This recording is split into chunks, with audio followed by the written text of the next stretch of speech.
جب آگے چلے تو کچھ دنوں بعد، کچھ وقفے کے بعد اِنَّا فَتَحْنَا لَكَ فَتْحًا مُبِينًا نازل ہوئی، دل کو تسلی ہوئی، اور عملی صورت تھوڑے ہی عرصے کے بعد فتح خیبر کی صورت میں، فتح مکہ کی صورت میں جب سامنے آئی، تب حضرت عمر کو سمجھ آ گیا وہ جو آقا کر رہے تھے، وہ جو قائد محترم کر رہے تھے، میرے جذبات اپنی جگہ پر، لیکن فیصلہ اور قدم ان کا بھی ٹھیک تھا۔ چنانچہ اس انداز میں چلے، احد کے میدان میں مسئلہ ہوا، بات احساس دلانا مقصود تھی کہ جو قائد محترم نے، جو امیر صاحب نے، جو نبی کریم صلی اللہ علیہ وسلم نے فرما دیا تھا، آپ نے اس پر عمل کرنا تھا۔ آپ اپنی رائے قائم کرنے لگ گئے کہ جنگ ختم ہوگی، یہ درہ جو ہے خالی چھوڑ دیں۔ نتیجہ میں یہ بات سامنے، حالات سامنے آئے، بہت سارا نقصان اٹھانا پڑا۔ کہتے ہیں بھاگ گئے تھے، بھاگا کوئی بھی نہیں تھا۔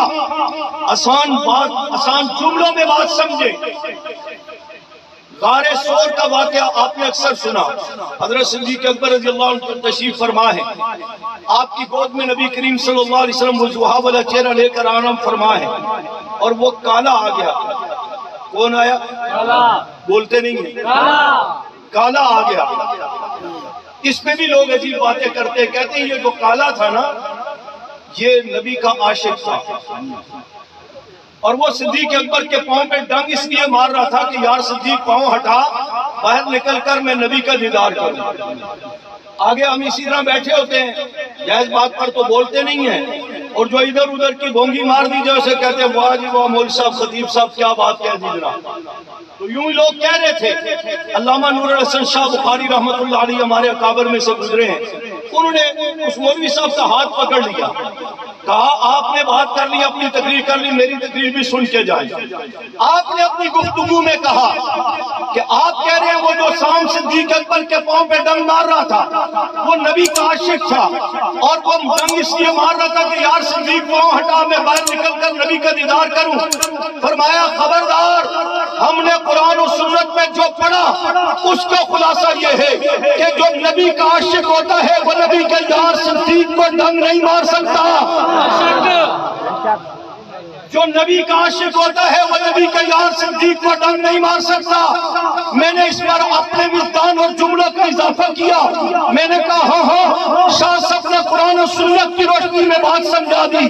جو نبی کا عاشق ہوتا ہے وہ نبی کے پیارے عمر کو بھونک نہیں سکتا، جو نبی کا عاشق ہوتا ہے وہ نبی کے پیارے صحابی عثمان غنی کو خائن نہیں کہہ سکتا، جو نبی کا عاشق ہوتا ہے وہ نبی کے پیارے علی کو معاذ اللہ تکیہ باز نہیں کہہ سکتا، جو نبی کا عاشق ہوتا ہے وہ نبی کے پیارے نواسے حضرت حسن کو حضرت معاویہ کے ہاتھ پر بیعت کر کے امت کو متحد اور متفق کرنے کی میرے آقا صلی اللہ علیہ وسلم کی پیشن گوئی کی تکمیل، ان ابنی سید لعل اللہ یصلح بہ بین الفئتین عظیمتین من المسلمین، میرا یہ بیٹا مسلمانوں کی دو عظیم جماعتوں کے درمیان صلح کرے گا، یہ صلح کا سبب اتحاد اور اتفاق کا سبب بننے والا، حضرت حسن حضرت معاویہ کو مقتدا پیشوا ماننے والا نبی کا نواسہ جب یہ عمل کرتا ہے تو دشمن اس کے اوپر نیزے برساتا ہے، اور دشمن آپ کا خیمہ اکھیڑ دیتا ہے،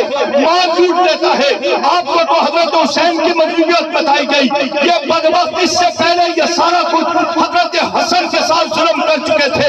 خیر میں جملہ کہہ رہا تھا، جو نبی کا عاشق ہوتا ہے وہ نبی کے پیارے حسن نواسے کو تکلیف نہیں دے سکتا، جو نبی کا عاشق ہوتا ہے وہ نبی کے پیارے حسین کو کربلا میں دھوکے سے بلا کر بھوکا پیاسا رکھ کر کے شہید نہیں کر سکتا، جو نبی کا عاشق ہوتا ہے وہ نبی کے پیارے صحابی حضرت معاویہ پر تبرہ نہیں کر سکتا، جو نبی کا عاشق ہوتا ہے وہ نبی کے ازواج کو بھونک نہیں سکتا، نبی کی چار بنات پر تنقید نہیں کر سکتا۔ مان لینا چاہیے، بات سمجھ آتی ہے، جو پیغمبر کے اصحاب پر تبرہ کرتا ہے، جو پیغمبر کے ازواج کو بھونکتا ہے، جو پیغمبر کی بنات کو تنقید کا نشانہ بناتا ہے، وہ در حقیقت جہاں پر صحابہ کا دشمن ہے، اہل بیت یعنی کہ ازواج کا دشمن ہے، بنات کا دشمن ہے، وہاں وہ حقیقتاً محمد رسول اللہ کا بھی دشمن ہے۔ وہ حقیقت میں محمد رسول اللہ صلی اللہ علیہ وسلم کا بھی دشمن ہے۔ تو تو بات میں کر رہا تھا، کہتے ہیں جنگوں سے بھاگ جاتے تھے۔ میں کیسے مانوں جنگ میں تو دشمن نے حملہ کرنا ہے یا نہیں کرنا یہ تو پتہ نہیں ہے۔ حالانکہ صحابہ کی استقامت کے انداز یہ تھے کہ بعض صحابہ اپنے پاؤں زمین میں گڑھا کھود کے دسا لیتے تھے کہ دشمن کے حملے سے فطرتی طور پر بھی اگر بھاگنا پڑے تو ہم بھاگ سکے، جان دے دے مگر بھاگے نہ۔ وہ اس انداز میں استقامت کا مظاہرہ کرتے تھے۔ بات صدیق اکبر رضی اللہ عنہ کر رہا تھا کہ جنگ سے بھاگنا تو بات کی بات ہے، تو دشمن نے پتہ نہیں حملہ کرنا ہے یا نہیں کرنا، مجھے دشمن کا وار لگے گا یا نہیں لگے گا یہ تو نہیں پتا۔ یہ غار ثور میں صدیق اکبر کے پاؤں پر حملہ ہو رہا ہے، یہاں پر سام دم مار رہا ہے، آپ کو زہر سرایت جسم میں کرتے ہوئے دماغ تک پہنچ رہا ہے، آنکھوں میں آنسو نکل رہے ہیں۔ تو کہتے ہیں میدان چھوڑ کے بھاگ گئے تھے، میں کہتا ہوں یہاں موت سامنے ہے، دم مار رہا ہے سام، آپ بھاگنے کی بات کرتے ہو، صدیق قدم بھی نہیں ہلاتا کہ میرے آقا کے آرام میں خلل نہ پڑے۔ میں کیسے مانوں کہ وہاں سے بھاگ گئے تھے؟ یہ تو تم ہی بدبخت ہو جنہوں نے حسین کو تنہا چھوڑ کر کے بے وفائی کر کے حسین مسلم بن عقیل کو شہید کیا، میدان چھوڑ دیا، اور ذمہ داری سے کہہ دو بات لمبی ہو جائے گی۔ آج تک ایسے بدبخت جس کے ساتھ بھی کھڑے ہوئے ہیں، جس طرح یہ بزدل ہے اس طرح وہ بھی بزدل نکلا، جس طرح یہ تکیہ باز ہے اس طرح وہ بھی تکیہ باز نکلا، جس طرح یہ متے والے ہیں اس طرح وہ بھی متے والا ہے۔ یہ سارا کچھ پوری تاریخ 14 سال کی پڑھ لی جائے، بہت سارے میدان میں دکھا سکتا ہوں جس کے ساتھ یہ مل گئے اس کو بھی خراب کیا، خود تو پہلے سے ہی خراب تھا۔ اس کو بڑا خبردار کیا کہ یہ آپ کے گرد زلفی بخاری صاحب جو ہے یہ آپ کا دماغ خراب کر رہے ہیں، سمجھے؟ نہیں یہ اسلام کی سٹڈی کر رہے جی۔ بڑھاپے میں اسلام کی سٹڈی یاد آئی، مسلمان تو وہ ہے کہ پیدا ہوتے اس کو کلمہ پڑھایا اور جب ہوش سنبھالا تو اس کے بعد اس کو نماز اور جنازے کے سبق، نماز کا سبق، 6 کلمے، یہ چند چیزیں تو یاد ہونی چاہیے۔ اسے نبی علیہ السلام کے متعلق عقیدہ تو پتہ ہونا چاہیے، خاتم النبیین، دیگر چیزوں کا پتہ ہونا چاہیے۔ اور سر پہ سوار کرنے والوں پر بھی افسوس ہے، یہ 62-63 اس وقت کدھر جاتا ہے جب تم کسی کو تیار کر کے لا رہے ہوتے ہو، جب ملک کا بیڑا غرق ہوتا ہے پھر نظر آتا ہے کہ جناب یہ اس کے قابل نہیں تھا۔ خیر، تو میں عرض کر رہا تھا یہ استقامت کا مظاہرہ صحابہ نے کیا، اور صحابہ اکرام کو اسی استقامت اور نبی علیہ السلام کی وفات کی وجہ سے دشمن نے اس دور سے تنقید کا نشانہ بنانا شروع کیا۔ کبھی کہا معاذ اللہ یہ بیوقوف ہے، کبھی کہا ہم ان کے ساتھ مذاق کرتے ہیں، کبھی کہا کہ جناب والا نبی علیہ السلام کے ساتھ بے وفائی کر جائیں گے۔ مختلف دور میں مختلف انداز میں صحابہ پر تنقید ہوئی، لیکن یہ طے شدہ بات ہے جب بھی صحابہ پر تبرہ ہوا، تنقید ہوئی، اللہ سب سے پہلے دفاع کے لیے میدان میں آیا۔ اور جس الفاظ میں صحابہ پر تنقید ہے جواب میں اللہ پاک انہی جملوں میں صحابہ کے دشمن کو مخاطب کرتے ہیں۔ انہیں کہا گیا آمنو کما آمن الناس، ایمان لاؤ جس طرح صحابہ ایمان لائے۔ اس دور کے کافر کہنے لگے آمنو کما آمن السفہاء، معاذ اللہ اس نے ایمان لائے جس طرح یہ بیوقوف ایمان لائے۔ کوئی میٹنگ نہیں، کوئی احتجاج نہیں، کوئی مذاکرات نہیں، کوئی لمبی چوڑی سوچ و فکر نہیں کہ انہوں نے میرے محبوب کے صحابہ کو بیوقوف کیوں کہہ دیا، ان کا کیا علاج کرنا چاہیے کیا نہیں کرنا چاہیے۔ نہیں، فوراً جبرائیل علیہ السلام کو بھیج کر بتایا الا انہم هم السفہاء، خبردار جنہوں نے میرے محبوب کے صحابہ کو بیوقوف کہا ہے، میں رب کہتا ہوں وہ سب سے بڑے بیوقوف خود ہے۔ اگلی آیت میں کام ان کا مذاق اڑاتے ہیں، اللہ نے کہا اللہ یستہزئ بہم، میں تمہیں مذاق بنا کر کے چھوڑوں گا۔ چلتے چلتے یہاں تک بھی صورتحال آئی کہ کافر صحابہ کرام کی بڑھتی چڑھتی ہوئی شان و شوکت کو دیکھ کر کے بڑے پریشان ہوا کرتے تھے کہ یار یہ بلال، یہ عمر بن فہیرہ، یہ خباب بن الارت اور یہ باقی صحابہ، ان میں سے کئی ہیں جو کل تک تو ہمارے غلام تھے، ہمارے جوتے سیدھے کیا کرتے تھے، اب ان کے لیے سلام عرشوں سے آتا ہے، یہ نماز پڑھتے ہیں تو قرآن اس کی تعریف کرتا ہے، یہ رکوع اور سجدہ کرتے ہیں تو قرآن کی وہ ان کے رکوع اور سجدہ قرآن کی زینت بن جاتے ہیں، یہ امانت و دیانت و خطابت و سیاست و تجارت جو بھی نیک عمل کرتے ہیں قرآن تعریف اور توصیف کرتا جاتا ہے. 1226 آیات میں قرآن ان کی شان بیان کرتا ہے. یہ اتنے بڑھ گئے ہیں, یہ حبشے کا بلال ہے, رنگ کا کالا ہے, کرتا پار پر ہے, اور محمد صلی اللہ علیہ وسلم کا یار ہے. وہ دیکھتے نہیں یہ چرچا زمین پر ہے, پاؤں کے ہٹ کے بعد جنت میں سنائی دیتی ہے. صحابہ کی شان و شوکت کو دیکھ کر کافر بڑے چلتے بڑے پریشان ہوتے, تو اللہ تبارک و تعالیٰ نے ان کے ان جملوں کو جو صحابہ سے پسکی طور پر نفرت کے طور پر زبان میں لایا کرتے تھے, اللہ نے پہلے ان جملوں کو دہرایا. عزو علیکم الانامل من الغیظ, وہ اپنی انگلیاں دانتوں میں چبا کر کے غصے کا اظہار کرتے تھے. یہ صحابہ اتنا مقام پا گئے تو اللہ نے جواب میں یہ نہیں کہا دوستو بزرگوں تسی بھی کلمہ پڑھ لو, تسی بھی جناب قانونی میں عزت دے دیں گا. اللہ نے کہا قل موتوا بغیظکم, میرے محبوب ان سے کہہ دو جو آپ کے صحابہ سے بغض رکھتے ہیں, نفرت رکھتے ہیں, ضد اور عادات پر اتر آئے ہیں, میں رب کہتا ہوں ان سے کہہ دو کہ تم اسی غیظ و غضب میں مر جاؤ. تم اسی غیظ و غضب میں مر جاؤ, اس دھرتی پر چلنے پھرنے کے قابل تم نہیں ہو. یہ 14 سال پہلے کی بات ہے, اور آپ نے کئیوں کو مرتا ہوا بھی دیکھا ہوگا جو صحابہ سے بغض رکھتے ہیں. کسی کو تو کوئی مار دیتا ہے نا, وہ تو بڑے مجاہدوں کا کام ہے, اللہ انہیں جزائے خیر دے. لیکن ہم جیسے کمزور جب سوچتے ہی رہتے ہیں یار شیعوں کو کافر کہیں نہ کہیں. یہ آپ کے پڑوس میں ایک ضلع ہے ماشاءاللہ جہاں سے قربانیوں کا آغاز ہوا تھا, لیا, کتنے دوست بیٹھے ہیں, وہ بیچارے سوچتے ہی رہتے جی ایسا کریں گے تو ایسا ہوگا ایسا ہوگا. یار تم ایک مولانا حق نماز کی تقریر سن لو, یادگار چوک والی, پشاور والی, ایک مظفر گڑھ والی سن لو, پھر اس کے بعد مجھ سے بات کرنا کہ ایسا ویسا ہوگا, یا اللہ کے فضل سے کچھ بھی نہیں ہوگا. اللہ کے فضل تمہاری قربانیاں ہیں, تمہاری عظمتوں کو سلام. کیا ہے کہ جناب ایک چیز, ایک افسر آ کے کہہ رہے ہو خبردار صحابہ کا نام نہیں لینا, ایسی کی تیسی اس کی. وہ مسلمان نہیں جو تمہیں صحابہ کے نام لینے سے منع کرتا ہے, اور تم اس کو سوار کر کے بیٹھ جاتے ہو کہ جناب ہم ہی نہیں لیں گے. ہمت کرو. مولانا حق نواز رحمۃ اللہ علیہ کے جذبے یہ تھے کہ حالات کا رخ بدلا جاتا ہے, حالات کا رخ موڑا جاتا ہے. یہ نہیں کہ حالات سے متاثر ہو کر ہم خود بھی بیٹھ جائیں اور کہیں جی بس اللہ اللہ کرو.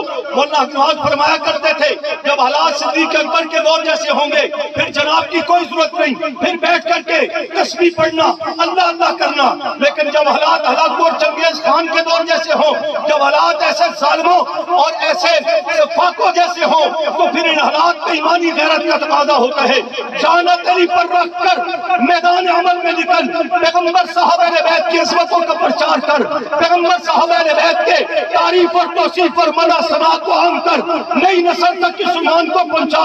جب حالات ایسے ہوں کہ پیغمبر صحابہ اہل بیت پر دشمن تبرہ کر رہا ہو, گستاخی کر رہا ہو, میرے تیرے علاقے کے اندر اس کو کھلی چھوٹ ہو, اور میں قانون کا لحاظ کرتا رہوں کہ میں نکلوں گا تو قانون مجھے روکے گا.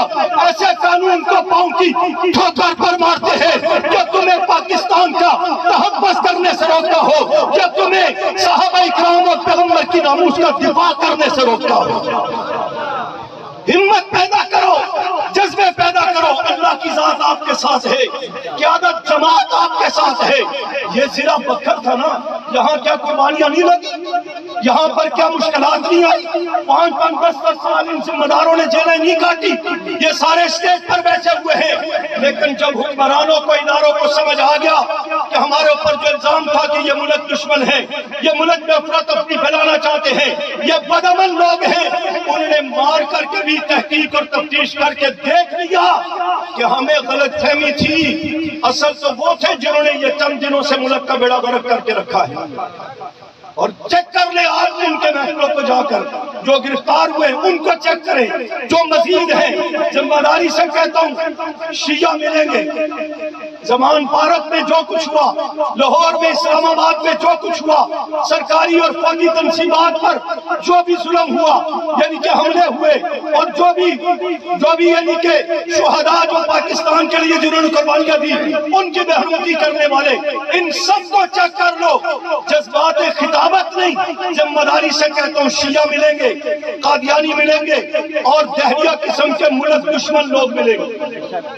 کسی بھی سنجیدہ بندے نے کوئی اکا دکا مظاہرے میں آ گیا وہ علیحدہ بات ہے، لیکن جنہوں نے پلان بنا کر یہ ساری بدماشی پاکستان کے خلاف کی ہے، یہ 3 طبقے بتائے ہیں، جہاں تفتیش کر لو یہی لوگ نکلیں گے۔ لیکن مار کھا کر کے بھی ہمیں چیک کرو گے تو ہم مار کھانے کے بعد بھی جس طرح صحابہ کے اور پیغمبر اہل بیت کے دفاع ناموس کے تحفظ کے لیے جان قریب پر رکھ کر 35-36 سال بعد آج بھی میدان میں ہیں، انشاءاللہ پاکستان کے دفاع میں بھی اسی طرح تمہیں میدان میں نظر آئیں گے، اسی طرح پاکستان کے دفاع میں بھی نظر آئیں گے۔ مجھے ایک افسر نے تفتیش کے دوران پوچھا پاکستان کے لیے کیا خیال ہے؟ میں نے کہا تم سے ڈر کر یا تمہیں تفتیشی جملے لکھوانے کے لیے نہیں، میری تحریریں پاکستان پر موجود ہیں اخبارات کے اندر، میں وہ بتانا چاہتا ہوں کہ ہم پاکستان کا اس لحاظ سے تحفظ کرتے ہیں جو ہمیں شریعت حکم دیتی ہے کہ یہ ہمارا ملک ہے، ہمارا وطن ہے، اور شریعت نے اپنے وطن کی حفاظت اور دفاع کے لیے باقاعدہ احکامات ہمیں دیے۔ ہم سوچ ہی نہیں سکتے، بلکہ اس سے بڑا الو سمجھتے ہیں جو جس شاخ پر بیٹھا اسی کو کاٹ رہا ہو، اس سے بڑا بدبخت کون ہے؟ تو ہم اللہ کا شکر ادا کرتے ہیں ہمارا ملک ہے، ہم اس کے متعلق سوچیں۔ آپ کا تصور تفتیش میں ادھر چلتا رہا، یہ لئیے والے ساتھی صحابہ کے نام نہ لے، ڈنڈے لے کر کھڑے ہو جاؤ، یہ نہ کرے وہ نہ کرے، اور جنہوں نے ملک کو توڑ کر کے رکھ دیا آپ کی توجہ ادھر نہ ہوئی، میرے ان غریب ساتھیوں پر نظر رکھی، ان مخلصوں پر نظر رکھی، ان صحابہ سے محبت کرنے والوں پر نظر رکھی، ان پاکستان سے محبت کرنے والوں پر نظر رکھی جو اسلام کے بھی دشمن ہے، ختم نبوت صحابہ کے بھی دشمن ہے، پاکستان اور پاکستان کا فوج کے بھی دشمن ہے، انہیں تم خود پروٹوکول دے کر پالتے رہے، آج انہوں نے چھرا گھونپے تمہاری پیٹھ میں، تب پتہ لگا یہ محب ہے وہ دشمن ہے۔ اور اب بھی میں کہنا چاہتا ہوں قائد محترم موجود ہے، اپنی پالیسی گفتگو فرمائیں گے، ادھر سے آپ کی قیادت جنرل صاحب کے ساتھ بیٹھی ہوتی ہے اور مقامی ایک ایجنسی کا اہلکار کہہ رہا ہے تو 4 شیڈول نیچے خبردار تو صحابہ نہ لے آتا۔ یار کوئی ایمان بھی ہوتا ہے، کوئی دین بھی ہوتا ہے، تم لوگوں نے مرنا نہیں ہے۔ یہ 4 شیڈول جنرل صاحب کو نہیں نظر آتا، ہوم سیکرٹری صاحب کو نہیں نظر آتا، کمشنر صاحب کو نہیں نظر آتا، وہ ان کے ساتھ بیٹھے ہیں، وہ ان کو ملک کے خواہ سمجھ کر امن کے لیے مشورے کر رہے ہیں، اور تم مقامی طور پر اپنی ڈیوٹیاں نبھانے کے لیے ان کو دباتے جا رہے ہیں۔ سب کچھ نوکری نہیں ہوتی، ایمان بھی کوئی چیز ہوتی ہے، دین بھی کچھ ہوا کرتا ہے۔ تو میں عرض کر رہا تھا کہ صحابہ اکرام کی دفاع کی بات، انہوں نے کہا علیکم الانامل من الغیظ، صحابہ سے اپنے غصے کا اظہار کیا، تو اللہ نے یہ نہیں کہا دوستو بزرگوں خیر ہے انہوں نے سمجھاؤ کلمہ پڑھ لیں جیسی تو اڈوں احترام دیوں گے، اللہ نے کہا کل موتوا بغیظکم، میرے محبوب ان سے کہہ دو تم اسی غیظ و غضب میں مر جاؤ، تمہیں اس دھرتی پر چلنے کا کوئی حق نہیں۔ ہر دور میں مردار ہوئے، مردار کیے گئے، مرے، لیکن ابھی چند مہینے پہلے کی بات ہے، ایک ٹی وی کے پروگرام میں ایک محترمہ صحابہ کے عنوان پر گفتگو کر رہی تھی، اور مختلف مسلمان بھی بیٹھے تھے، اہل تشیع کا ایک نمائندہ بھی بیٹھا تھا، اس میں سوال جواب کرتے کرتے اس محترمہ نے کہا، وہ جو ان کا نمائندہ تھا اس سے کہا کہ علامہ صاحب جب عظمت صحابہ کی بات آتی ہے تو آپ کی پیشانی پر تیور کیوں چڑھ جاتے ہیں؟ آپ میرے سوالوں کا جواب دینے کے بجائے بڑے پریشان ہو جاتے ہیں، یہ کیا نہیں ہوئے؟ وہ انہوں نے کہا نہیں مجھے بتائے نا مسئلہ کیا ہے۔ اب اس بدبخت کو جواب کوئی نہیں آیا، وہ پروگرام چھوڑ کے بھاگ گیا، کیونکہ یہ بھاگنا ان کی فطرت ہے، چاہے کربلا سے مسلم بن عقیل کو وہاں چھوڑ کر کے بھاگے، چاہے زمان پارک سے بھاگے اور ساتھ والوں کو بھی بھگوائیں، چاہے وہ وزیر ہو کر علماء کی گستاخیاں کرتا تھا، اب لمحہ بھر یار کوئی 2-4 دن تو ظالموں صبر کر لیتے، کوئی تھوڑا سا تو خیال کر لیتے کہ تمہاری قیادت ہے، جماعت ہے، بڑھ کے ہیں، تقریریں ہیں، اور ایک نے جنگ میں یہاں تک کہا کہ حضرت نے بتایا کہ انہوں نے کہا حرام زیادہ ہوئے گا جڑا عمران خان کو ووٹ نہیں دے، کل اس کا بھی اعلان آ گیا، اور اعلان میں پاکستان سے باہر بیٹھ کر کے کیا، کہتے ہیں میں چھوڑتا ہوں جو میں ٹکٹ بھی واپس کرتا ہوں۔ اور یہ 29 سال 5 مہینے جیل میں جانے سے پہلے بھی مولانا حضرت رحمت اللہ علیہ کے ہاتھ پر بیعت کرتے ہوئے کہا حضرت زندگی موت صحابہ کے نام، اور 29 سال 5 مہینے گزار کر یہ ایک ساتھی کی مثال دے رہا ہوں، اس طرح درجنوں مثالیں، 29 سال 5 مہینے گزار کر رہا ہو کر کے آیا، تو مولانا مولانا جہانگیر صاحب مولانا فاروقی صاحب کے ہاتھ پہ بیٹھ کر کے پھر کہتا ہے بقیہ زندگی پھر صحابہ کے نام، زندگی موت صحابہ کے نام۔ ہم بھی تو اس دور کے انسان ہیں نا، ہم کوئی اس دور کے تو نہیں ہیں، ہم بھی گناہگار کمزور ہیں، لیکن الحمدللہ نسبت صحابہ اہل بیت سے ہے، قرآن سے ہے، اللہ اور اس کے رسول سے، جنہوں نے ہمیں ڈرنا اور جھکنا بکنا نہیں سکھایا، ڈٹنا اور کٹنا سکھایا ہے۔ وَيَقْتُلُونَ وَيُقْتَلُونَ، یہ اعزاز دیا ہے۔ چنانچہ وہ ٹی وی انگر سے بات نہیں، عورت سے بات نہیں کر سکا، بھاگ گیا، مردوں سے کیا بات کریں گے، بھاگ گیا۔ تو اس کو بھی اپنی قوم نے پکڑ لیا کہ علامہ صاحب ہمیں تو بڑے صحابہ کے خلاف دور ترانگ باتیں بتاتے تھے، اب ایک عورت کا ایک لڑکی کو جواب نہیں دے سکے، میدان چھوڑ کے بھاگ آئے ہو۔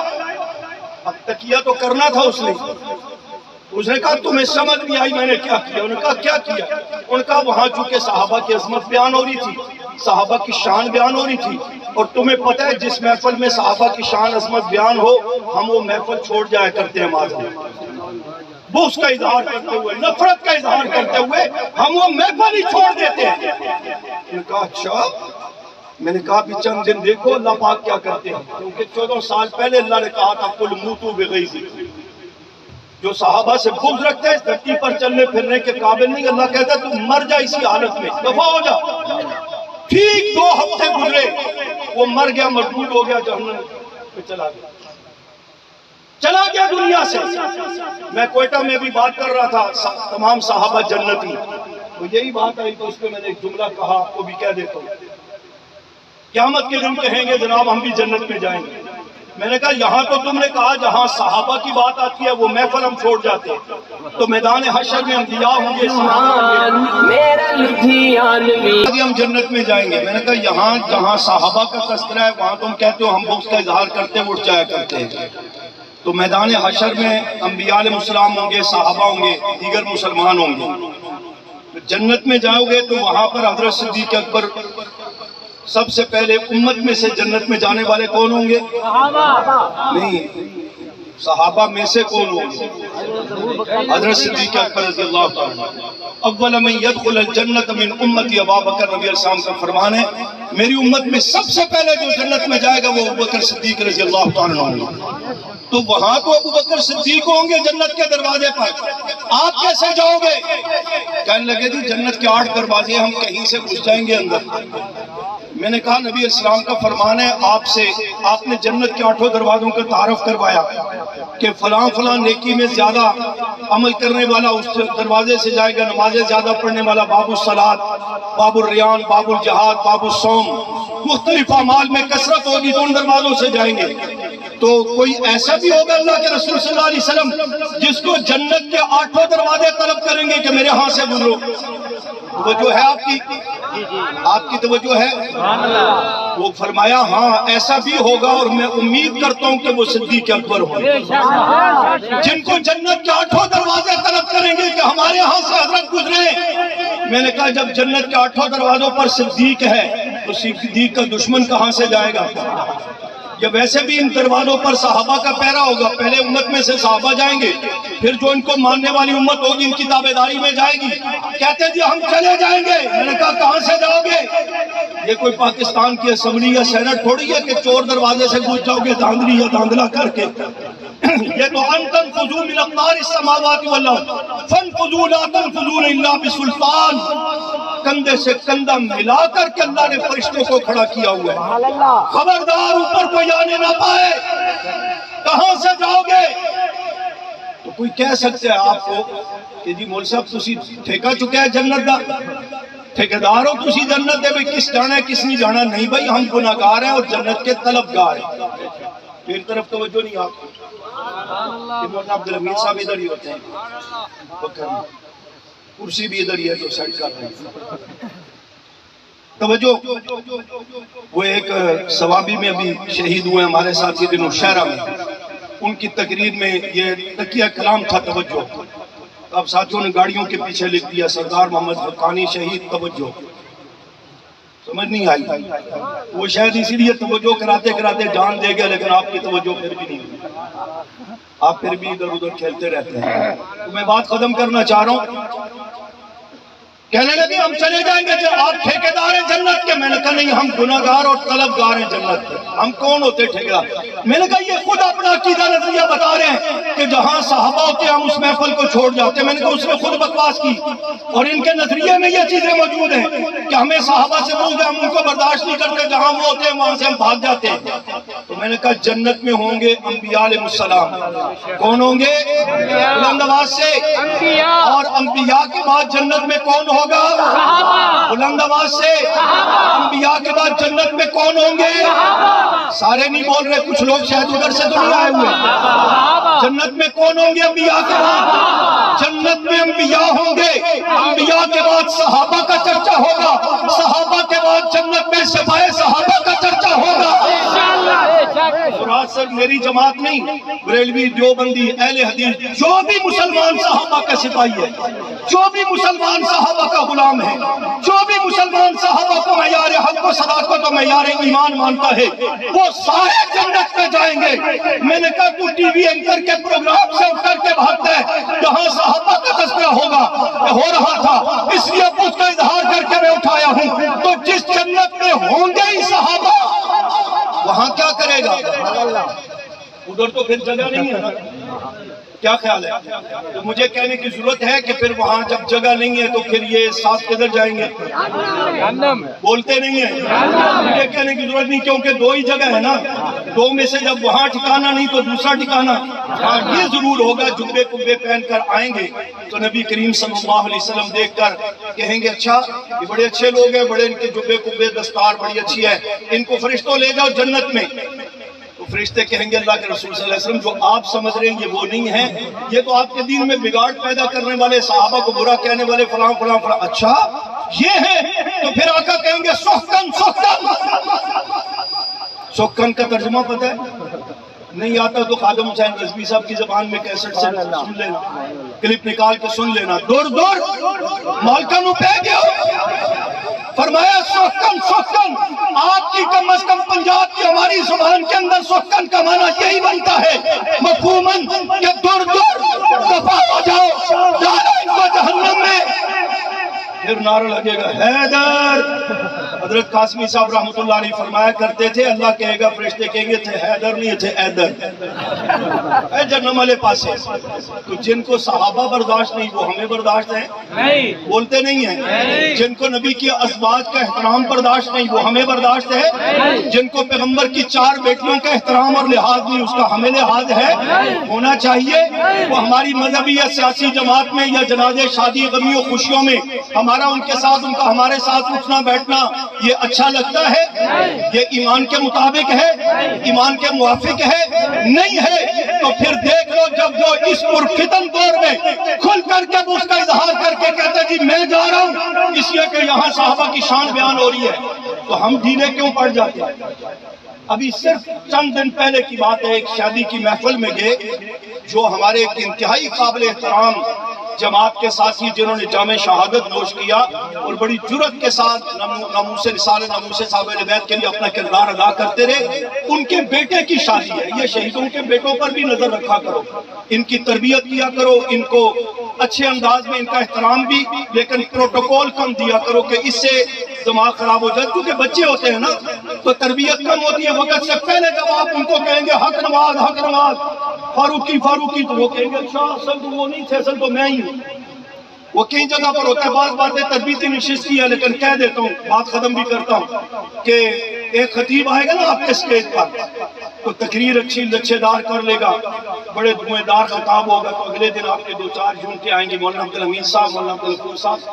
خطیب تو بڑی چنگی تقریر کر گئے، ایک کہتے تھا ذرا ٹائم تے لے کے اچھا حضرت بھی آپ کی محبت میں ٹائم لے دیں گے. آپ جناب اگلے اشتہار پر لکھے ہوں گے للکار جنگوی للکار فاروق، للکار جنگوی انداز فاروق. میں کہا کرتا ہوں یہ جنگوی ایک تقریر سے جنگوی بنا تھا؟ ایمانداری سے بتاؤ یہ جنگوی ایک تقریر سے جنگوی بنا تھا؟ تم نے 15 15 سال مار کھائی ہے، 12-15 سال پڑھا ہے، سمجھا ہے، تحقیق کی ہے، پھر جیلیں کاٹی ہیں، الٹا لٹکایا گیا ہے، مارے کھائی ہے، جسم کو زخمی کروایا ہے، آپ کے اسی قریب لیا سے ان کو گرفتار کیا گیا، ایس ایچ او چھبارہ نے جو ان کے ساتھ ظلم کیا، اس کے بعد کتنی مسائل اور مشکلات سے گزرنے کے بعد حق نواز بنا ہے، تم ایک تقریر سن کر کے اسمان پر چڑھا دیتے ہو انداز غلبی للکار فاروقی، اور اگلے دن جب اس کی نہیں مانی جاتی تو وہ آپ کو سلام کر کے پی ٹی آئی کی طرف بھاگ کر کے کبھی ادھر جا رہا ہوتا ہے، کبھی ادھر جا رہا ہوتا ہے۔ اس لیے تھوڑا کنٹرول کر کے ہر چیز کو نظم کے ساتھ، تو میں بتا رہا تھا میں اس کی شادی میں چلا گیا، پنڈی اسلام آباد کے ذمہ دار بھی ہمارے ساتھ تھے، موقع بھی تھا، ذمہ داری بھی تھی کہ ہمارے شہید کا بیٹا ہے، اس خوشی کے موقع پر اس کو تنہا نہ چھوڑا جائے۔ شادی حال میں گئے، سلام دعا ہوئی، بیٹھ کے علاقے کے بڑے علماء بھی بیٹھے ہوئے تھے۔ تھوڑی دیر بعد مجھے کسی نے کان میں کہا، اس نے بھی شاید کسی نہ چیز کو سمجھا تو کہا، اور نہ اور کئیوں کو پتا تھا لیکن کوئی بولا نہیں۔ انہوں نے کہا جی وہ فلاں صاحب کی جو ہے شیعہ ہے نامور علاقے کا، وہ سامنے بیٹھا ہوا ہے۔ میں نے کہا کس نے بلایا؟ میزبانوں نے بلایا، مولانا صاحب نے بلایا، ان کے بیٹے نے بلایا، ان کے سسر نے بلایا، کس نے بلایا؟ جی وہ ایک برادری کا ہی بندہ ہے، وہ ہر جگہ پر اس کو لے کے پہنچ جاتا ہے، لوگ پریشان بھی ہوتے ہیں لیکن وہ کبھی ایک کو کبھی دوسرے کو لا کر پہنچتے ہیں۔ میں وہاں سے اٹھ کے نکل گیا، میں نے کہا بھئی یا وہ بیٹھے گا یا ہم بیٹھیں گے، تمہیں اگر قاری سعید کی خون کا حیا نہیں ہے تو ہمیں نبی علیہ السلام صحابہ کا بھی حیا ہے، اور حق نواز اسحاق فاروقی اعظم تارک اور 10,000 شہداء کے خون کا حیا ہے۔ ابھی اس طرح بیٹھنا تھا تو پھر یہ خون دینے، قربانیاں دینے کا کیا مطلب تھا؟ میں نے کہا میں جا رہا ہوں، میں اٹھا ہوں، میرے ساتھ ذمہ دار بھی اٹھ کے باہر نکل گئے، ان کو لالے پڑ گئے۔ انہوں نے کہا جی اس کو دیکھیں جی عزت کا مسئلہ ہے، میں نے عزت جانو تمہاری جانو، میں نے ان کو زور نہیں دیا کہ اس کو نکالو، میں نے کہا ہم نے شرکت نہیں کرنی، اس لیے کہ ہماری غیرت گوارا نہیں کرتی۔ ہم برادری دیکھ کر، دو صحباب دیکھ کر، کچھ دیکھ کر ڈھیلے پڑ جائے تو چھوڑو جی، انہیں تھے کڑا، انہیں لمبی گل نہ کرو، ہمیں فساد ہونا ہے، گزارا کرو، بس غمی ہے، شادی ہے، جنازوں میں بھی گھسے ہوئے ہیں، شادیوں میں بھی آ رہے ہیں اور سیاست میں بھی ساتھ چل رہے ہیں، تو آنکھیں بند کر لیتے ہیں، ہمارے اپنے ساتھ چلنے والے لوگ گڑبڑ کر جاتے ہیں۔ تو جب میں باہر بیٹھا نا، ٹھیک میرا خیال ہے 10 سے 15 منٹ لگے رسوا کر کے اس کو وہاں سے نکالا، اور پھر 15 منٹ میں نے بیان کیا، باقیوں کو بھی احساس دلایا کہ یہ صرف میری ذمہ داری نہیں، تمہاری ذمہ داری ہے۔ تو میں کہنا یہ چاہتا ہوں کہ وہ جب اس پرفتن دور میں کہتا ہے، جس محفل میں صحابہ کی شان بیان ہو، معاذ اللہ ہم نہیں بیٹھتے، ہم نفرت کے اظہار کر کے اٹھ جایا کرتے ہیں، تو کچھ غیرت تو ہمارے اندر بھی ہونی چاہیے کہ جہاں صحابہ کا دشمن بیٹھا ہو، یا اس کو وہاں اٹھا، اس کو وہاں سے اٹھا، یا خود وہاں سے اٹھا، کچھ تو اظہار کر پیغمبر سے، صحابہ سے محبت کا۔ تو میں دفاع صحابہ کی بات کر رہا تھا، اللہ نے بھی صحابہ کا دفاع کیا، رسول اللہ نے بھی کیا، صحابہ نے بھی صحابہ کا دفاع کیا، چلتے چلتے 1400 سال سے صحابہ کا دفاع چل رہا ہے، اس لیے کہ صحابہ کا دفاع دین کا، اسلام کا، قرآن کا، کلمے کا، اور پورے دین اسلام کا دفاع ہے۔ اگر اس کو ہم چھوڑ دیتے ہیں، خود ہمارے ایمان محفوظ نہیں رہتے، ہماری عزتیں محفوظ نہیں رہتی، ہمارا ملک محفوظ نہیں رہتا، اس لیے دفاع صحابہ میں کردار ادا کرتے رہو گے، بلند آواز سے دفاع صحابہ میں کردار ادا کرتے رہو گے، گھروں میں صحابہ کے تذکروں کو عام کرو گے، گلی گلی کوچا کوچا صحابہ صحابہ کرو گے، اور نیے سے بھی صحابہ کی آواز آئے گی یا نہیں آئے گی؟ اور بلند آواز سے نیے سے بھی صحابہ کی آواز آئے گی یا نہیں آئے گی؟ سب سے پہلے اور بڑی قربانی کی بنیاد آپ کا سنا ہے، وہاں سے صحابہ کے لیے جب اللہ نواز نے مار کھا کر کے ایک لہر اور سبق دے دیا، تو میرا تیرا وجود حق نواز سے زیادہ نہیں ہے۔